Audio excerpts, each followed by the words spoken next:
Address করে ওই ক্লাসে গিয়ে বসতে পারবো না, বেঞ্চে আমাদের নাম লেখা আছে যে এটা আমার বেঞ্চ, তুমি লিখে রেখেছো যে এটা আমার বেঞ্চ, আমি এখানে বসবো। কিন্তু আমরা প্রত্যেকে কেউ কি অ্যাড্রেস করে স্কুলে আসতে পারবো?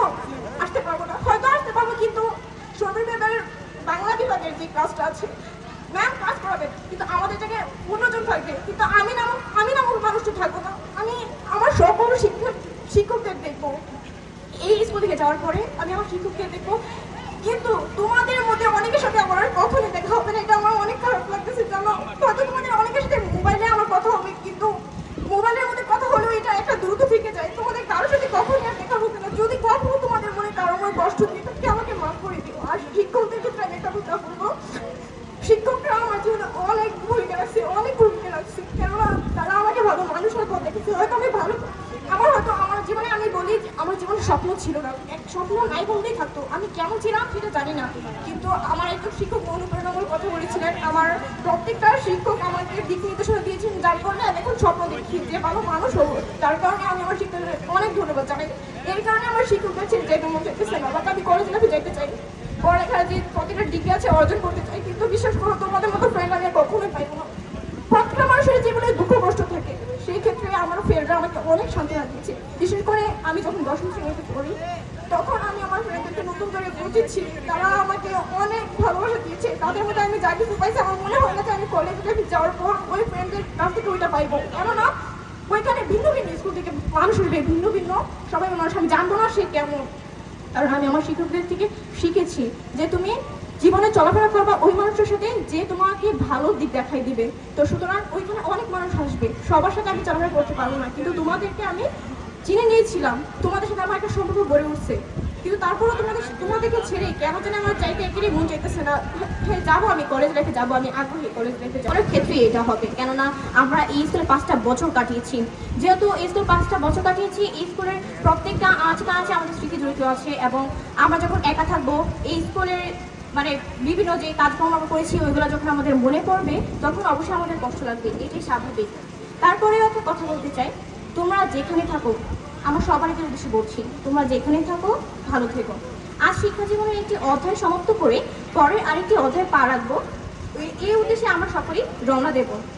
জানি না এরপরে এসএসসি পরীক্ষার পর আমরা অনেকেই কলেজ লাইফে হতে যাইবো, অনেকে যাবো না। কারণ ছেলেদের ক্ষেত্রে হবে ভিন্ন কোনটা যে ছেলেরা অনেকে কাজে লেগে যাবে, আর মেয়েদের ক্ষেত্রে ভিন্ন কোনটা যে অনেকের ক্ষেত্রে বিয়ে হয়ে যাবে। তো স্কুল জীবনের পরে অনেকেরই পড়ালেখাটার মতো হয় না। তো আমি মনে করি যে একটা ছেলে মেয়ের জীবনে স্কুল জীবন সবচেয়ে বেশি গুরুত্বপূর্ণ। আমি প্রথমেই কথা বলতে চাই আমার নিজের ক্ষেত্রে নিয়ে। আমার জীবনে দুঃখ কষ্ট যেমনই আছে কিনা বলতে পারি যে প্রত্যেকটা ছেলে মেয়ের জীবনে দুঃখ কষ্ট থাকে। তো সেই ক্ষেত্রে স্কুলে আসি। আসসালামু আলাইকুম ওয়া রাহমাতুল্লাহি ওয়া বারাকাতুহু। আজ আমাদের এসএসসি পরীক্ষার্থীদের বিদায় অনুষ্ঠান। এটা আমরা সকলেই জানি, বিদায় 2 ধরনের, এর মধ্যে এক হচ্ছে চির বিদায় আর একটা হচ্ছে ক্ষণিকের বিদায়। তোমরা বলতে পারো এটা ক্ষণিকের বিদায়, কেননা এখানে উপস্থিত শিক্ষকবৃন্দ, সম্মানিত ব্যক্তিবর্গ ও আমার ছোট ভাই বোন, সবাইকে জানাই আসসালামু আলাইকুম ওয়া রাহমাতুল্লাহি ওয়া বারাকাতুহু। আজ আমাদের এসএসসি পরীক্ষার্থীদের বিদায় অনুষ্ঠান, এটা আমরা সকলে জানি, বিদায় 2 ধরনের, এর মধ্যে এক হচ্ছে চির বিদায় আর এক হচ্ছে ক্ষণিকের বিদায়। তোমরা বলতে পারো এটা ক্ষণিকের বিদায়, কেননা আমরা এসএসসি পরীক্ষার পর কলেজ লাইফে যাবো। কলেজ লাইফে যাওয়ার পরে আমাদের অনেকের সাথে আমরা দেখা করবো, আবার অনেকের সাথে দেখা হবে না, আবার অনেকে মোবাইলে যোগাযোগ রাখবো। এই জন্য আমরা এটাকে ক্ষণিকের বিদায় বলতে পারি। তারপরে একটু খারাপ লাগবে ঠিকই, এটা সত্যি আমাদের সকলের ক্ষেত্রে এটা হবে, কেননা আমরা এই স্কুলে 5টা বছর কাটিয়েছি। যেহেতু এই স্কুলে 5টা বছর কাটিয়েছি, এই স্কুলের প্রত্যেকটা আঁচে কাছে আমাদের স্মৃতি জড়িত আছে, এবং আমরা যখন একা থাকবো এই স্কুলের বিভিন্ন যে কাজকর্ম করেছি ওইগুলো যখন আমাদের মনে পড়বে তখন অবশ্যই আমাদের কষ্ট লাগবে, এটাই স্বাভাবিক। তারপরে আমি কথা বলতে চাই, তোমরা যেখানেই থাকো, আমার সবাইকে উদ্দেশ্যে বলছি, তোমরা যেখানেই থাকো ভালো থেকো। আজ শিক্ষা জীবনের একটি অধ্যায় সমাপ্ত করে পরের আরেকটি অধ্যায় পা রাখবো, এই উদ্দেশ্যে আমরা সকলেই রওনা দেবো। জানি না এরপরে এসএসসি পরীক্ষার পর আমরা অনেকেই কলেজ লাইফে হতে যাইবো, অনেকে যাবো না। কারণ ছেলেদের ক্ষেত্রে হবে ভিন্ন কোনটা যে ছেলেরা অনেকেই কাজে লেগে যাবে, আর মেয়েদের ক্ষেত্রে ভিন্ন কোনটা যে অনেকের ক্ষেত্রে বিয়ে হয়ে যাবে। তো স্কুল জীবনের পরে অনেকের এই পড়ালেখাটা মতো হয় না। তো আমি মনে করি যে একটা ছেলে মেয়ের জীবনে স্কুল জীবন সবচেয়ে বেশি গুরুত্বপূর্ণ। আমি প্রথমেই কথা বলতে চাই আমার নিজের ক্ষেত্রে, আমার জীবনে দুঃখ কষ্ট যেমনই আছে কিনা বলতে পারি যে প্রত্যেকটা ছেলে মেয়ের জীবনে দুঃখ কষ্ট থাকে। তো সেই ক্ষেত্রে স্কুলে আসার পর আমার ক্ষেত্রে কি হয়েছে, যখনই ক্লাস ছিল, যখনই স্কুলে আসতাম, আমার সহপাঠীরা ছিল, আমার শিক্ষকরা ছিল, যখন যখন তাদেরকে দেখতাম তো আমার অনেক ভালো লাগতো। আমার জীবনে কি দুঃখ ছিল বা না ছিল আমি সব ভুলে যেতাম। তো এটা অন্যরকম একটা আনন্দ ছিল। কিন্তু এখন আমার মনে হচ্ছে যে আমি যদি স্কুল থেকে চলে যাই, যে 3 মাস সময় থাকবো, এরপরে আমি কলেজ লাইফে যাবো। 3 মাস সময় পর এর আগ পর্যন্ত আমি বাসায় থাকবো। আমার মনে হবে যে আমি একটা অন্ধকার একটা জায়গায় আছি, কেননা আমি আমার চিরপরিচিত যে ফ্রেন্ডরা আছে, আমার 5 বছর যে বন্ধুরা আছে, তাদেরকে আমি হারিয়ে ফেলেছি। কেননা আমি মনে করি প্রাথমিক বিদ্যালয়ে আমার অনেক ফ্রেন্ড ছিল, তাদের সাথে আমার তেমন একটা বন্ধুত্বপূর্ণ সম্পর্ক ছিল বলে চলে, কিন্তু তাদের সাথে আমরা আলাদা হয়ে গেছি। মাধ্যমিক স্কুলে আসার পর আমরা ভিন্ন ভিন্ন স্কুল থেকে অনেক এসেছি। তো প্রথমে আমি শুরু করবো ষষ্ঠ থেকে যখন আমি এই স্কুলে এসেছিলাম। ষষ্ঠ সপ্তম আমাদের করোনার জন্য লকডাউন ছিল, বাসায় ছিলাম। তো এরপরে যে আমাদের অষ্টম থেকে ফার্স্ট যে ক্লাসটা শুরু হয়, তখন আমার একজন শ্রেণী শিক্ষক অনেক অনুপ্রেরণামূলক কথা বলেছিলেন। তার নামটা হয়তো আমি নাই উল্লেখ করলাম, কিন্তু মানুষটি অনেক ভালো ছিলেন। কারণ আমি জানি না অনেকে কিন্তু কি হয়েছে, তিনি প্রথম একটা গজল বলেছিলেন, এরপরে তিনি অনেকগুলো অনুপ্রেরণামূলক কথা বলেছিলেন, যেগুলো আমার জীবনটাকে অনেক পাল্টায় দেয়। বিশ্বাস করো, আমার জীবনে অনেক পাল্টায় দেয়। কারণ আমার জীবনে এমন একটা সময় ছিল যখন আমি পড়ালেখা করতাম না, পড়াশোনায় কতটা মনোযোগ ছিল না, জানি আমার জীবন কোন দিকে যাচ্ছে বা আমার জীবনের প্রতি কোনো মনোযোগ নাই বলতে চলে। তো যিনি এই শিক্ষক বলেছে এই অনুপ্রেরণামূলক কথাগুলো, স্যার আপনাকে অনেক অনেক ধন্যবাদ। আপনার এই কথাগুলোর জন্য আজকে আমি হয়তো ভালো একজন স্টুডেন্ট না, তারপরে আমি একজন ভালো মানুষ হওয়ার স্বপ্ন দেখি। বিন্দুমাত্র হলেও আমার ভিতরে ভালো মানুষ হওয়ার স্বপ্ন একটু হলেও আমার ভিতরে আছে আমি মনে করি। তো সেই ক্ষেত্রে স্যার আপনাকে ধন্যবাদ।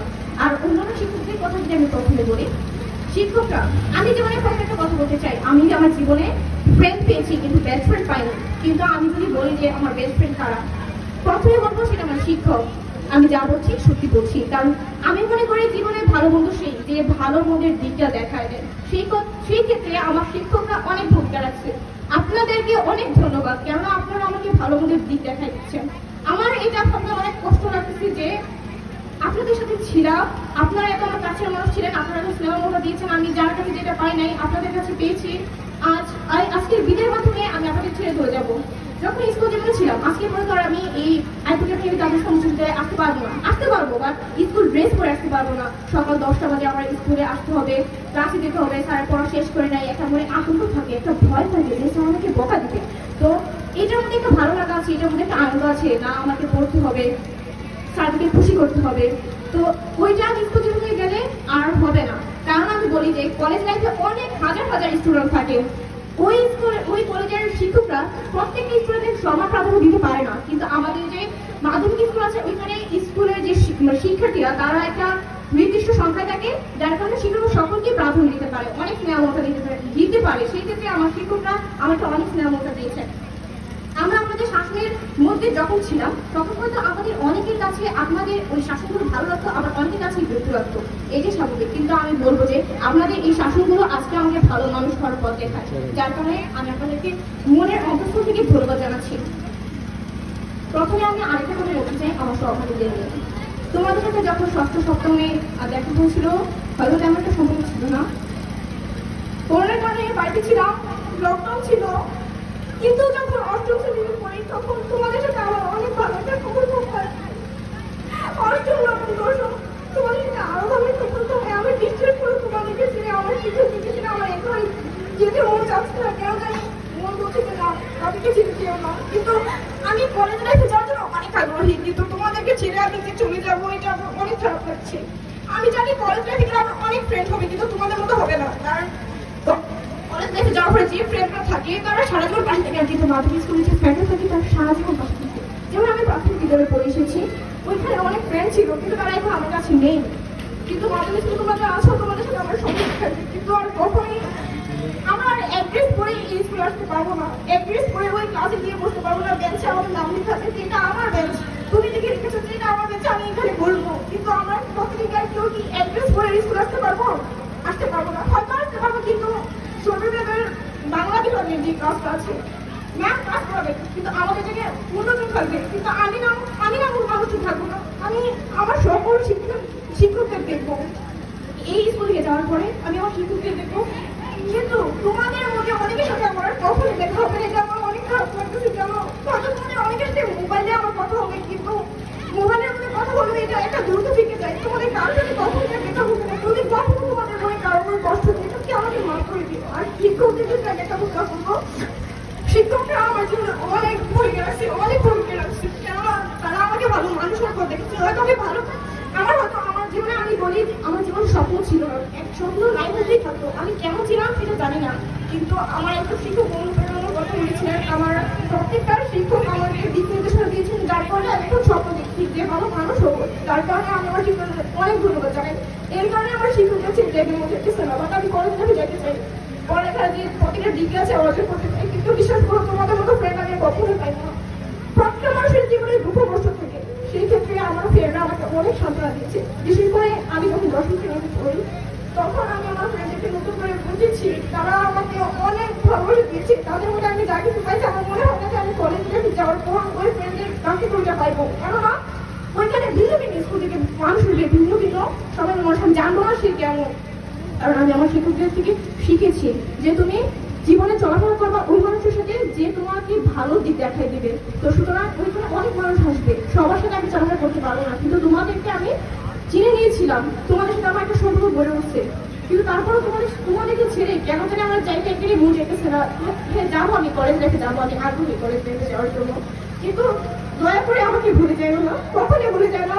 যদি কোনো সময় আমাকে দেখো, আমাকে ডাক দিও, আমাকে ডাক দেওয়ার পর আমার কাছে জানতে চেষ্টা করো যাতে আমি কেমন পর্যায়ে আছি, আমি এখন ভালো আছি কিনা, বা আমি কি করতেছি, আমি কি সফল হতে পারছি কিনা, একটু হলেও আমাকে ডাক দিও। কিন্তু আমি একটা কথা বিশ্বাস করো, আমি কোনো একটা মানুষের দুঃখ বা কষ্ট ভালোবাসো, ওই মানুষের জীবনের গল্প শুনতে আমাকে অন্যরকম একটা ভালো লাগে। তো ওই ক্ষেত্রে তোমার যদি কেউ আমাকে ডাকিয়ে আমার জীবনের গল্প শুনতে চাও যে আমি এখন কেমন পর্যায়ে আছি, বিশেষ করে আমি অনেক খুশি হবো। তাই তোমাদের কাছে অনুরোধ করবো, তোমরা যদি আমাকে কখনো দেখো, আমাকে ডাক দিয়ে আমাকে জিজ্ঞেস করো যে আমি কেমন আছি। আর আমার স্কুলে অনেক শিক্ষক আছে, ওই শিক্ষকদের মধ্যে ব্যতিক্রম একটু থাকবেই যে প্রিয় না এটা সেটা না, কিন্তু ব্যতিক্রমের মধ্যে আমি বলি যে আমার স্কুল কয়েকজন শিক্ষক, মাস থেকে 3 জন শিক্ষক, যাকে আমি কি বলবো, যাদেরকে আমার অনেক ভালো লাগে। এর মধ্যে প্রথমে একজনকে বলবো যিনি কিনা ক্লাসে প্রবেশ করার পরেই সবসময় সালাম দিবেন। এই যে কাজটা, এটা অনেক অসাধারণ স্যার। আমি এটার কখনো অন্য যে কলেজে যাবো ওইখানে তো পাইবো না স্যার, আপনাকে অনেক ধন্যবাদ। আপনার যে এই নীতিনৈতিকতাটা আমার কাছে অনেক ভালো লাগে। বিশেষ করে স্যার, আজকে হয়তো আমি এই স্কুলে যাওয়ার পরে অনেক স্টেপ পাবো জীবনে, কিন্তু আমি আপনাদের কাছে যে স্নেহমমতা পেয়েছি এটা আমি অন্য কারোর কাছে পাবো না। কারণ কলেজ লাইফে অনেক শিক্ষক থাকে এবং ওখানে অনেক স্টুডেন্ট থাকে, সবাইকে তারা সমান প্রাধান্য দেয় না। যার কারণে স্যার আপনারা আমাকে মনে রাখবেন। কবিতার্থনদীর কাছে মাইকেল মধুসূদন দত্ত অনুরোধ করেছিলেন যে তাকে মনে রাখতে, বঙ্গবাসীর নিকট তার কথা বলতে। আমি আমার শিক্ষক পাশাপাশি আমার সহপাঠীদের কাছে অনুরোধ করবো, তোমরা আমাকে কখনো ভুলে যেও না। আর যখন আমার কথা মনে পড়বে আমার জন্য দোয়া করে যাতে আমি সত্যি করে তোমাদের সাথে অনেক সময় কাটিয়েছি। বিশ্বাস করো, যদি কখনোই তোমাদের কারো মনে কষ্ট দিয়ে থাকি, আমাকে এসে বলবো যে তুই আমার অনেক কষ্ট দিয়েছিস। আমি বিশ্বাস করে আমি তোমাদের কাছে মাফ চাইবো, কিন্তু বন্ধুদের কাছে নো সরি কোনো কিছু না। বন্ধুদের সম্পর্কে হচ্ছে ডক্টর মিষ্টি মতো, যেমন আচার অনেক বড় হতে চাও, সফল হতে চাও, আল্লাহ তাআলা যাদের কিন্তু সফল করে। এবং আমার এই স্কুল এবং শিক্ষকদের জন্য দোয়া করবো, তারা যদি দিকেও কামনা করে, তাদের জন্য দিকেও হয়। আসসালামু আলাইকুম ওয়া রাহমাতুল্লাহি ওয়া বারাকাতুহু।